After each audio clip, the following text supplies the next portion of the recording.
Oh, no, don't worry about it. Yeah, I know it's only 19 days. Huh? We're doing the video shoot down at the library, and yeah, it's good. Oh, wait a minute. Yeah, you take care of that right away. Thank you. Hi, we're back. As I said, we've had a lot of preparatory work to do, but the most important stuff has been going on now for many weeks, and various locations in the city. We've used rehearsal space courtesy of the Unitarian Universalist Society of Laconia downtown, and a slightly larger space at the First United Methodist Church in Guilford. And rehearsals seem to be going pretty well under the direction of Rick Morten, our director, and Aaron Lovett-Sherman, our choreographer, and Christine Mellinson, who's the musical director, who will be playing the show. She'll have a drummer with her, but basically she's going to be playing all the parts. So, like I said, rehearsals are going pretty well. How lovely you look. I have awaited your birthday with eagerness. Eagerness, Mr. Jasper? Yes, your voice will no longer be subject to the fluctuations of adolescence. And in what condition is your voice today, my dearest student? As my tutor, perhaps that question should be best answered by you, Mr. Jasper. Shall I sing the Mozart? No. I have composed a song especially for you, my loveliest subject, on the occasion of your birthday. A choir master's pay being what it is, my life's blood is the most I can afford to offer. Sir, Mr. Jasper, I cannot sing these words. It would not be proper. Why, whatever can you mean? I do not.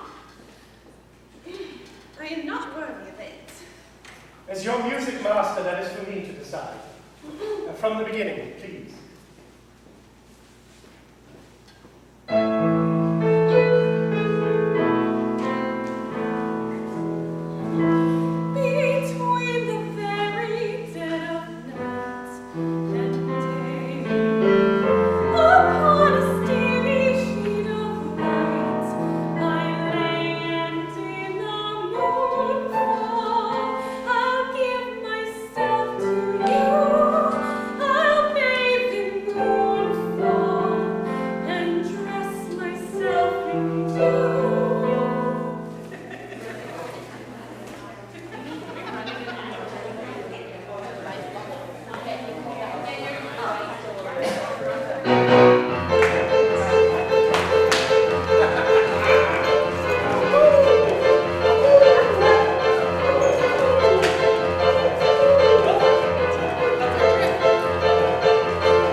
Gentlemen, do remember that these sparkling and vivacious ingenues are not salaried employees. And so we would hope that you would contribute generously towards the cost of their theatrical studies. And that you will return all goods by tomorrow morning. At a recent rehearsal, we had an opportunity to sit down and speak with Rick Morten, our director, Leslie Pankhurst, who was playing the part of Edwin Drood in the play, and Michael Baker, who's a first-time actor for Streetcar, and I believe it's also his first musical, so that you get some idea of what the experience of doing community theater is like. And we're live here with my good friend, Rick Morten, who is the director. And we've been trying to interview him now for many weeks since we started this documentary, and he's always been too busy. But tonight, circumstances have made it possible because absolutely no rehearsing is going on because of taping this and the photos which are going on out in the other room. So we're back here at the Unitarian Church, and my good friend Richard Morten is here. So Rick, why? Why did you pick this play? What is it about this play that you wanted to do? Well, I've known about this show for a long time. I first saw it when I was in college in Philadelphia, and it just struck my funny bone, I guess. It's an absolutely hilarious show, and the music is so good, and the more and more I listened to it, the more I wanted to do this show.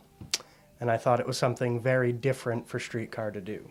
It's a music hall piece, and it seems like the kind of show that actually would be great to do in an actual music hall or a bar or something. Yes, it's the Rupert Holmes, the author, composer, librettist, orchestrator. The man did everything for the show. He loved the history of English music hall, and he sort of put it together with English pantomime, which is a Christmas-type show where they take a major fairy tale and they use all these stock jokes and characters, and there's always a man in drag, and the lead male is always played by a woman in short tights and whatever. And he took Dickens' unfinished novel and made it a piece of one of these English music halls, like they were attempting to put the show on. And mishaps happen. One of the members of the company gets drunk and can't take his role, so someone else has to step in. And So there were a lot of parallels to real-life English music hall theater, I would imagine. well, yes, that's what happens when you have a bar in the theater and people can drink the entire show. Right. And I think we've talked about this before, but this is sort of a play within a play, right? Yes, definitely. The actors in the show have created two separate characters. They've created their character in the English music hall world, and then the character they play in Dickens' piece. Right. And the piece actually acknowledges the fact that the play was unfinished, or the novel was unfinished at the time that the play is being performed, and that's what brings the audience into it, right? Yes, the audience gets to vote as to who the mysterious detective is. They get to vote who the murderer is, and they get to vote who ends up together, because we always need a happy ending. So it'll be like a dry run for the general election, which will only be 2 weeks after the show is performed, right? Sure. Absolutely. And it'll probably be more interesting than the New Hampshire primary's been the last few years. So, the other thing I wanted to ask you about is the English music hall tradition, you said, includes a tradition of women playing male roles. Now, we have that in this production, right? Yes, the character of Edwin Drood is actually played by a woman. Her character is supposed to be a famous male impersonator who's been brought in special to do this show. And who's playing that role in this production? That would be Miss Leslie Pankhurst of the Winnipesaukee Playhouse. Ah, so that's an interesting thing. Now, let's talk for a second, if we could. We're going to talk to some of the other actors, I think, some of the actors. Well, speaking of which, other actors, you're in this show. How in the world did you end up directing and appearing in the show? Well, we ended up not having enough men audition for the show, so I was pressed into service in being one of the characters. And who is the character that you play? I am playing John Jasper, who is the villain of the piece, but not necessarily the murderer. Whoa, so he's a suspect? Yes. Yes, all right.